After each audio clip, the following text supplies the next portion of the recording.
আসসালামু আলাইকুম। আজকে আমি গরুর খাদ্য বানাচ্ছি, মিক্সার খাদ্য।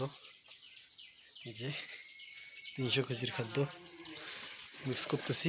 এখানে বিভিন্ন ধরনের খাদ্য আছে।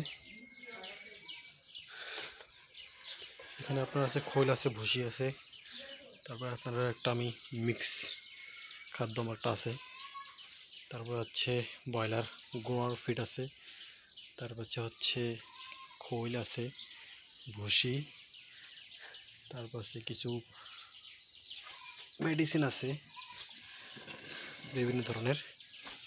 এটা আমি গরু সেল করে দেব ইনশাল্লাহ। রমজানের মধ্যে টার্গেট আছে, এর মধ্যে মানে আমার যদি দাম হয়ে যায় ইনশাল্লাহ আমি সেল করে দেব। যাই হোক, কীভাবে খাদ্য মানে যদি আপনারা লিস্ট চান দিতে পারি, এই সাহায্য লাগে কেউ বলবেন।